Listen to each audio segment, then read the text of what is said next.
Hello everyone, स्वागत है आपका आज की क्लास में और मैं हूं आपका नेट वाला भैया। हाँ जी, चलिए करते हैं आज की क्लास की शुरुआत। और लास्ट क्लास में हम लोगों ने क्या खत्म किया था? तो सर डिसोल्यूशन ऑफ फर्म और डेथ ऑफ ए पार्टनर, ये चीज हमने लास्ट क्लास में खत्म करी थी। आज क्या पढ़ने आएंगे सर? आज हम लोग पढ़ेंगे कि जब एक पार्टनर इंसॉल्वेंस हो जाता है तो उसके लिए क्या क्या ट्रीटमेंट करते हैं, यानी कि इंसॉल्वेंसी ऑफ अ पार्टनर। आइए चलते हैं क्लास में और फिर शुरुआत करते हैं। आइए देखिएगा जी, क्या है इंसॉल्वेंसी ऑफ पार्टनर। ये पढ़ने से पहले हम कहां चलेंगे? नोट्स में, क्योंकि हमको पता है कि नोट्स है तो सब कुछ है। नोट्स में ब्रीफ जानकारी हम लेंगे। आइएगा जी, चलते हैं। देखिए, ये पढ़ने से पहले एक छोटा सा इंफॉर्मेशन दे दूं कि नेट वाला भैया जो है, आप अगर नए व्यूवर्स हैं तो आपको पता होना चाहिए कि फ्री में यूट्यूब पर रात के 8 बजे पेपर 1 की और 9 बजे पेपर 2 की हर दिन क्लासेस आपकी आती है, संडे को छोड़कर। अभी तक हमने 3 क्लास ऑलरेडी अपलोड कर चुके हैं। इंटरनेशनल बिजनेस और कम्युनिकेशन टीचिंग चल रहा है और अभी अकाउंटिंग चल रहा है। जून की प्रिपरेशन कर रहे हैं तो हमारे साथ बने रहिएगा, इसको शेयर करिएगा, क्योंकि आप तक एक अच्छी क्वालिटी पहुंचाना एजुकेशन की, यही मेरा पर्पस है। तो चलिए चलते हैं, क्लास की शुरुआत करते हैं। आइएगा जी, इंसॉल्वेंसी ऑफ ए पार्टनर क्या होता है? कहता है देखिए जी, क्या बोल रहा है, ध्यान दीजिएगा।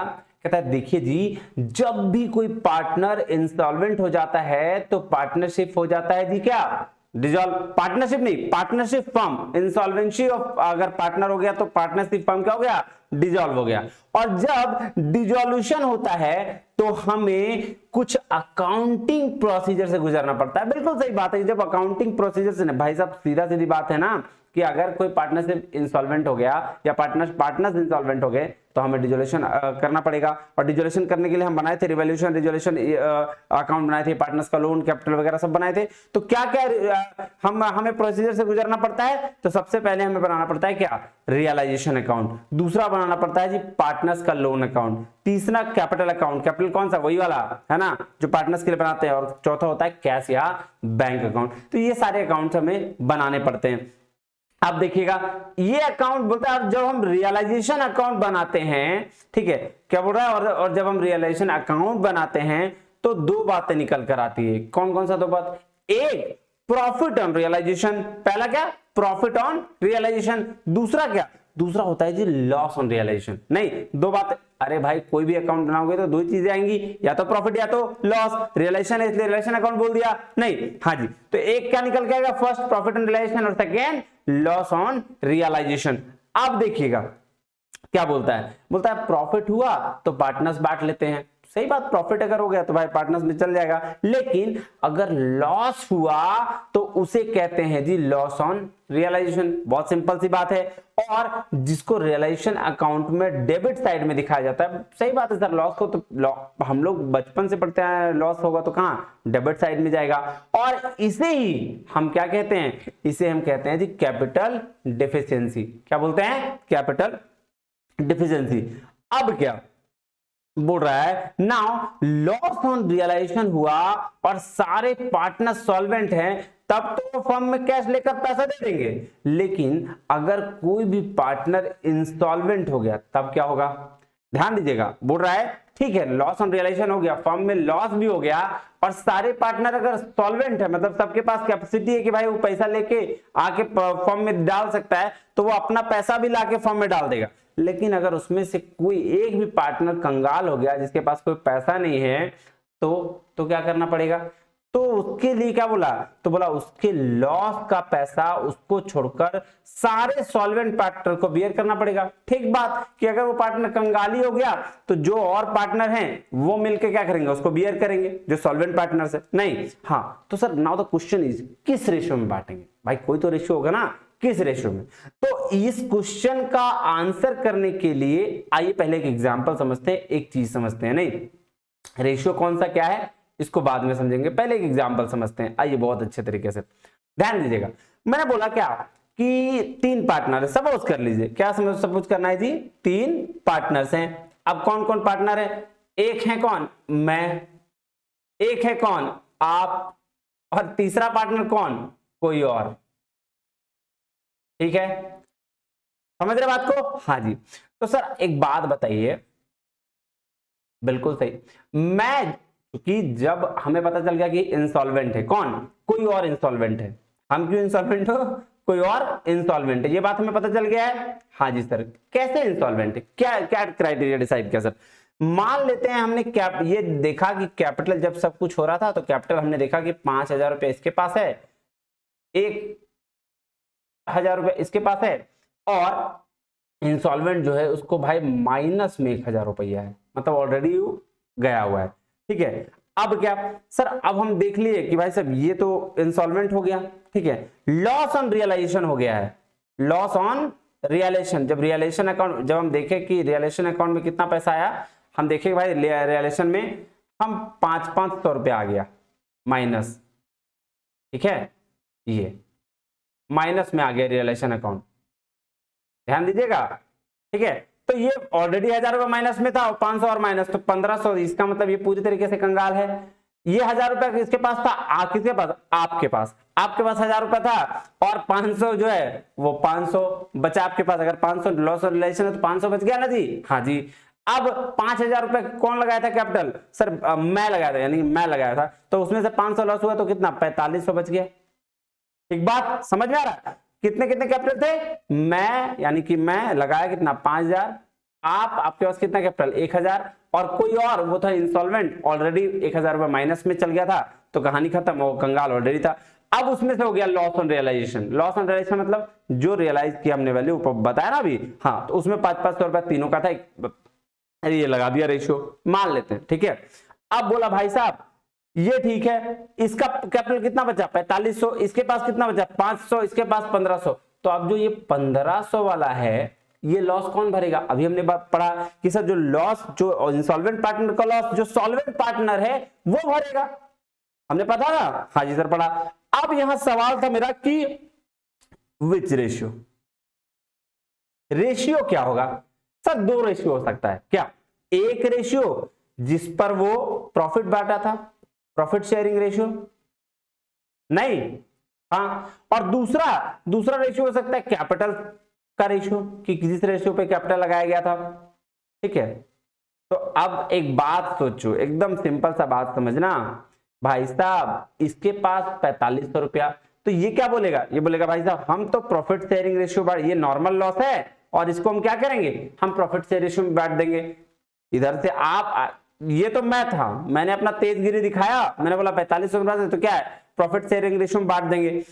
आप बोले सर ऐसा थोड़ी होता है, मेरे पास 500 रुपया, आप ये बोले हम इसको इसमें नहीं बांटेंगे, हम इसको कैपिटल शेयरिंग रेशियो में बांटेंगे। तो कैपिटल शेयरिंग रेशियो मतलब जो रेशियो पे आपने कैपिटल लगाया है, पूंजी लगाया, उसको कैपिटल रेशियो शेयरिंग रेशियो, और जो प्रॉफिट शेयरिंग मतलब जिसपे आपने डिसाइड किया कि प्रॉफिट मिलेगा आपको, तो ये तो ज्यादा पैसा, तो ये बोला भाई प्रॉफिट शेयरिंग रेशियो में लगेगा। ये कौन, ये मैं नाम का जो बंदा है वो बोला कि भाई साहब प्रॉफिट शेयरिंग रेशियो में, और जो आप हो वो क्या बोल रहे, वो बोल रहे सर मेरे पास पैसा कम है, ये कैपिटल लॉस है, कैपिटल सॉरी ये लॉस है, इसमें कैपिटल शेयरिंग रेशियो में लगाना पड़ेगा। मैं भी अपने बात पर अड़े रहा, आप भी अपने बात पर अड़े रहे, झगड़ा बढ़ गया।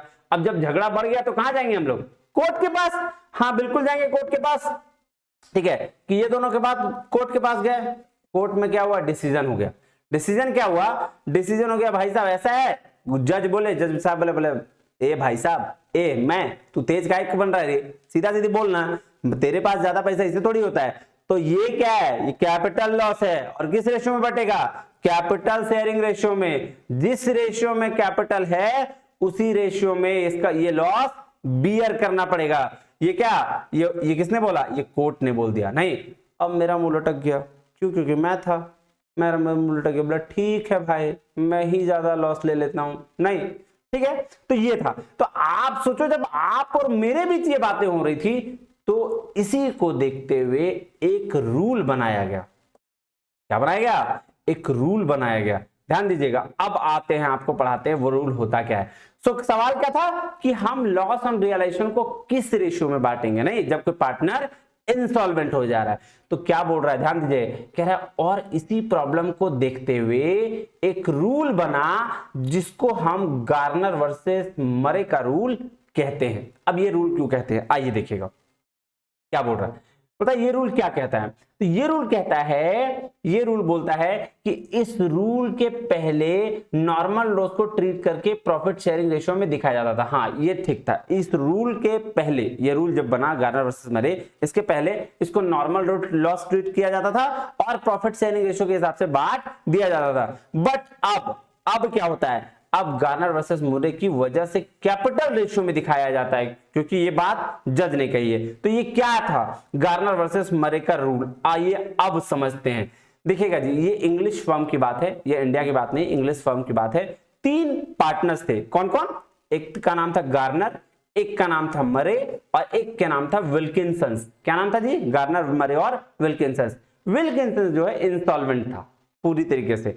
उसके पास कैपिटल जो थे 2500 गार्नर के पास था, 314 रुपए मर्रे के पास थे और 263 रुपए माइनस में विल्किंसन के पास बचा था।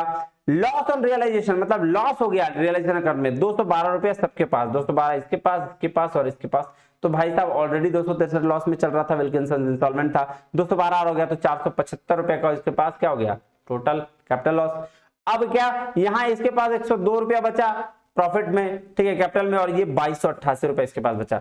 तो वही सेम झगड़ा ये भी हुआ गार्नर और मरे के बीच में, क्योंकि विल्किंसन का पैसा तो देना है ना। 475 रुपया किस रेशियो में बियर किया जाए, यही तो सवाल था। हाँ, तो अब विल्किंसन भी क्या किया? गार्नर बोला, सॉरी विल्किंसन नहीं, गार्नर बोला कि ये नॉर्मल लॉस है और इसको हम क्या करेंगे? प्रॉफिट शेयरिंग रेशियो में बांट देंगे। बोला मरे बोला वाह भाई साहब बहुत तेज हो तुम, ऐसा थोड़ी होता है। बोल रहा है, बोला क्या कि ये कैपिटल लॉस है और इसको हम कैपिटल शेयरिंग रेशियो में बांटेंगे। नहीं तो फिर ये क्या हो गया? दोनों लड़ गए। अब दोनों लड़ गए, कॉन्फ्लिक्ट हो गया। नहीं, दोनों लड़ गए और कॉन्फ्लिक्ट हो गया, तो दोनों गए कोर्ट। बोला चलो कोर्ट में मिलते हैं, देख लेंगे हम तुमको। बोला ठीक। अब क्या, जब कोर्ट में फाइनली वो पहुंचा और डिसीजन हुआ कि जो किसने दिया, जो उस समय जो जस्टिस थे वो दिए जस्टिस जॉयस ने डिसीजन दिया क्या कि, और उन्होंने कहा कि ये लॉस है कैपिटल लॉस और इसको कैपिटल शेयरिंग रेशियो में डिवाइड किया जाएगा। ध्यान आया? सर ये तो पहुंच गए कोर्ट में, और कोर्ट में पहुंचने के बाद जस्टिस जॉयस ने क्या बोला? बोला भाई साहब ये कैपिटल लॉस है और इसको कैपिटल शेयरिंग रेशियो में ही डिवाइड किया जाएगा। समझ में आ गई बात? तो अब समझ में आया कि जब भी लॉस ऑन रियलाइजेशन होगा और कोई पार्टनर इंसॉल्वेंट होगा तो उसको गार्नर वर्सेस मरे रूल के हिसाब से क्या किया जाएगा? आपको कैपिटल रेशियो में बांट दिया जाएगा। अब सर क्या ये इंडिया में अलाउड है? एप्लीकेबिलिटी क्या है इंडिया की? इंडिया में अलाउड है क्या? तो आइए पढ़ते देखते हैं। देखिएगा जी, ये इंडिया में बोलता है कि भाई साहब इंडियन पार्टनरशिप एक्ट के तहत ऐसा कोई भी चीज जो गार्नर वर्सेस मरे में बताया गया वो किसी के खिलाफ में नहीं है। पार्टनरशिप एक्ट में ऐसा कुछ भी नेगेटिव नहीं बोला गया है। तो ऐसा कोई मतलब अलाउ जरूरी नहीं है, कंपल्सरी नहीं है कि आपको ये रूल अप्लाई करना है। अगर आप चाहते हो कि कोई और रूल बने तो उसमें आप एक एग्रीमेंट करके एक डीड बना के उसको कर सकते हो। आइए देखते हैं। कहता है गार्नर वर्सेस रूल में इंडियन पार्टनरशिप केस के अगेंस्ट में कुछ भी नहीं है, तो इंडिया में इसे एक्सेप्ट किया गया है। बोल रहा भाई साहब इंडियन पार्टनरशिप एक्ट में ऐसा कुछ नहीं है, तो इंडिया वाला भी लोग इसको एक्सेप्ट कर लिया है। बट कंपल्सरी नहीं है, अगर आप चाहे तो स्पेसिफिक एग्रीमेंट करके इसको एक्सक्लूड कर सकते हैं। तो इंडिया में इसको कंपल्सरी नहीं किया गया है, आपके ऊपर है, आप स्पेसिफिक एग्रीमेंट बनाइए, आप इसको चेंज भी कर सकते हैं, वरना इसमें कोई दिक्कत नहीं है। समझ में आ गई बात? समझ में आ गई इंसॉल्वेंसी में गार्नर वर्सेस मरे रूल क्या बोलता है? जी बिल्कुल सर। अब आइए चलते हैं बुक पे। देखिएगा, ध्यान दीजिएगा, एक एक करके आराम से पढ़ेंगे। नहीं, हाँ जी, आइएगा। क्या बोल रहा है? कह रहा है dissolution of or account of insolvency partner, the firm is normally dissolve when one or more partners become insolvent. Hello, क्या कह रहा था? Procedure for closing the books under insolvency is almost same as under simple dissolution. क्या बोला?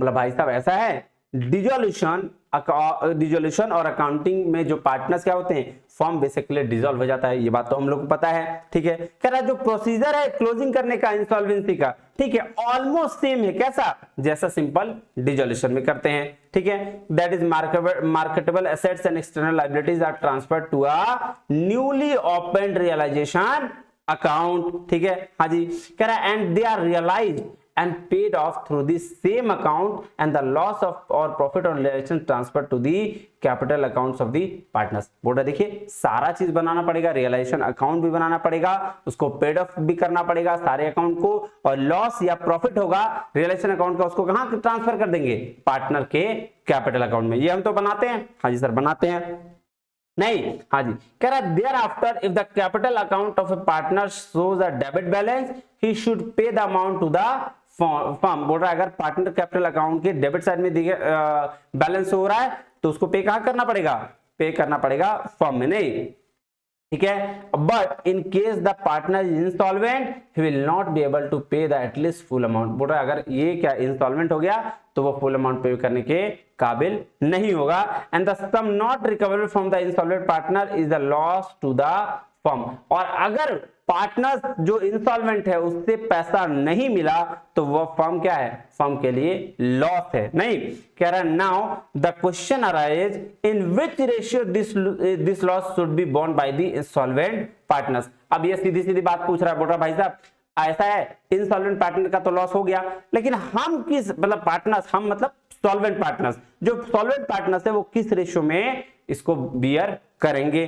तो कह रहा prior to decision in the Garner versus Murray case this was also treated as a normal loss and borne by the solvent partners in the profit sharing ratios. Simple सी बात है, बोल रहा है डिसीजन से, गार्नर वर्सेस डिसीजन के पहले ये आपका प्रॉफिट शेयरिंग रेशियो में डिस्ट्रीब्यूट होता था, लेकिन but in the Garner versus Murray case it was decided that such a loss was not a trading loss but a capital loss which should be borne by the solvent partner in the ratio of their capital on the date of dissolution, for which the solvent partner should bring the realization loss in cash and so that their capital accounts may show the balance as on the date of dissolution, although there has not been any court decision in India in respect, it is also followed in India। तो simple सा बात बोला भाई साहब ऐसा है कि पहले डिसीजन के पहले क्या नॉर्मल लॉस ट्रीट करता था और उसको प्रॉफिट शेयरिंग रेशियो में बांट देता था, लेकिन डिसीजन के बाद उसको बोला भाई साहब ये क्या है, कैपिटल लॉस है, और कैपिटल लॉस है तो कैपिटल शेयरिंग रेशियो में भी आपको करना पड़ेगा, और उसके कैपिटल अकाउंट्स को डेट ऑफ डिसोल्यूशन जिस दिन हुआ उस दिन आपको शामिल करना पड़ेगा। चूंकि इसमें इंडिया के कोर्ट का कोई भी डिसीजन नहीं तो ये इंडिया में भी एप्लीकेबल है, इंडिया में भी चल सकता है, कंपल्सरीली नहीं है बट एप्लीकेबल है, नहीं। आइए अब देखिए गार्नर वर्सेस मरे का रूल दिया गया है, इस बस जो मैंने पढ़ाया उसी को लिखा हुआ है, ध्यान दीजिएगा। कह रहा था facts of the case were the Garner, Murray and the Wilkinson were three partner in English firm, although their capitals were unequal they shared profits and loss in the equal proportion. On the date of the insolvency of Wilkins, the balance of their capital accounts were $2500, actually $2500 होगा, ठीक है, dollar या pound यार कोई भी, मतलब कोई currency थी उनकी, ठीक है। और मर्रे 314, विल्किंसन आपका 263, ठीक है। तो अब क्या बोला, डेबिट लॉस ऑन रियलाइजेशन कितना था 636 after the distribution of the three partners equally. अच्छा 212 मैंने वहां लिखा है क्योंकि 636 को तीन इक्वली पार्टनर में डिवाइड करोगे तो 212 रुपया एच आएगा, ठीक है। मैं रुपीस के तौर पर लेके चल रहा हूं समझाने के लिए। कह रहा था debit balance of Wilkinson capital account 475 रुपया हो गया। Wilkinson become insolvent and nothing was recovered from his private assets. The Gardner claimed that the deficiency of 475 should be distributed equally between the solvent partners because they were profit sharing losses equally, but Murray argued that the loss on account of the deficiency of the capital account of the solvent partner is a capital loss and not an ordinary business loss, and hence must be shared by the solvent partner in the ratio of their capital। वही दोनों में झगड़ा हो गया, बोला एक बोला भाई साहब मेरा प्रॉफिट शेयरिंग रेशियो है तो उस हिसाब से बांट दो, मर्रे बोला नहीं ये कैपिटल लॉस है तो कैपिटल शेयर में बांट दो। दोनों में झगड़ा हुआ जब पहुंच गया कोर्ट, और कोर्ट में देखिए क्या बोल रहा है, the matter come up for the decision in the court, mister justice Joyce decided the follows. क्या क्या डिसाइड किया देखिए, उन्होंने बोला the loss on realization will be borne by the all partners including this insolvent partner in their profit sharing ratio. The loss on will be borne by all partners. The solvent partner should be then bring cash equal to the shares of loss on realization. कह रहा the deficiency debit balance on the insolvent partners capital account must be shared solvent partner in their capital ratio. अच्छा देखिए ये जो deficiency है वो कैसे लाना है, capital ratio में लाना है. And the capital ratio will be determined on the basis of their capital appearing in the balance sheet of the firm just prior to dissolution. अब देखिए capital ratio भी वो वाला नहीं कि भाई साहब पहले जो लगाया था, नहीं, dissolution के पहले जो कैपिटल होगा उस पे ये काम करना है. नहीं ऐसा नहीं पता चला 50 लाख लगाए थे पहले तो उस रेशियो पे नहीं, जो कैपिटल अभी आपका डिसोल्यूशन से जस्ट पहले होगा उस रेशियो में आपको ये काम करना है. ठीक है, नेक्स्ट चलिएगा. कह रहा while determining the capital ratio of the solvent partners the fact of capital being fixed और फ्लक्चुएटिंग इज इंपॉर्टेंट. ये फिक्स्ड और फ्लक्चुएशन वाला है, ये मैंने आपको ऑलरेडी बता दिया है. ठीक है, क्या बोल रहा है फिर भी एक बार देख लीजिए. कह रहा है in the case of capital R fixed, if the partners are maintaining capitals at fixed amount, the balance of capital appearing in the balance sheet will be in the ratio which insolvent partners deficiency will be borne. In such case, all adjustment regarding accumulated profit or loss, reserves, interest on capital, drawings and interest on drawing are made through the current account. अरे यार ये simple है. Fixed account में जो दो account बनता था ना, करंट अकाउंट, कैपिटल अकाउंट, तो ये सारा ट्रीटमेंट करंट और कैपिटल में जाएगा. उसी तरीके से फ्लक्चुएटिंग अकाउंट में जो पिछला वीडियोस में मैंने सारी चीजें क्लियर करी है कि फिक्स्ड और फ्लक्चुएटिंग क्या है. फ्लक्चुएटिंग अकाउंट में जो सारी होगी वो सारी कैपिटल अकाउंट में होंगे ट्रीटमेंट जो जैसा. तो ये मैंने बता रखा है, फिर भी एक बार डिस्कस कर दे रहा हूँ कि फिक्स्ड में दो अकाउंट बनते हैं, करंट और कैपिटल, और इसमें सिर्फ एक कैपिटल अकाउंट बनता है. तो पार्टनर्स का तो उस हिसाब से उसका ट्रीटमेंट कर देना है.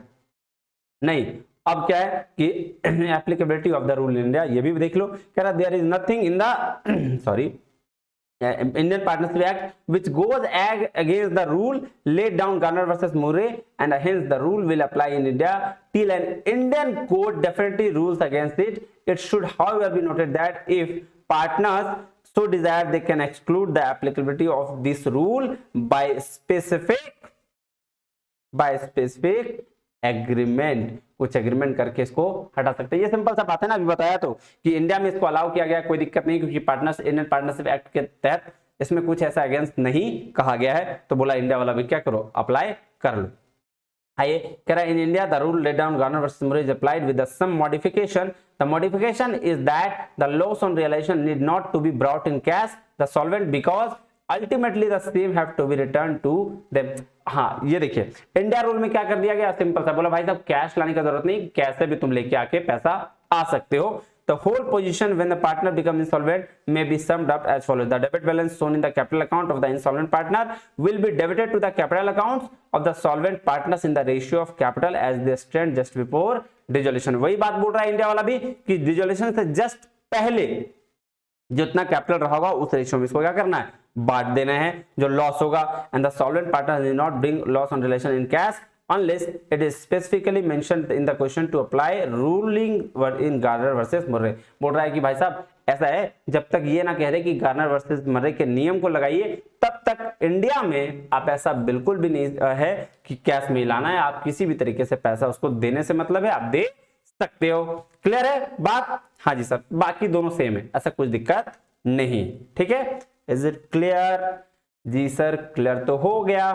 चले अब अगले दिन अगले क्लास में हम लोग चैप्टर 3 शुरू करेंगे, कॉर्पोरेट अकाउंट. आज के लिए इतना ही, मिलते हैं अगले वीडियो में. तब तक के लिए बहुत बहुत धन्यवाद, थैंक यू वेरी मच. और अगर टेलीग्राम चैनल नहीं ज्वाइन किया है तो ज्वाइन कर लीजिए, उसमें आपको नोट्स वगैरह या इन्फॉर्मेशन मिलती रहती है. नेट वाला भैया सर्च करिएगा, आपको मेरा ही लोगो दिखेगा जो आपको मेरे स्क्रीन पे दिख रहा है. Thank you very much. जय हिंद, जय भारत.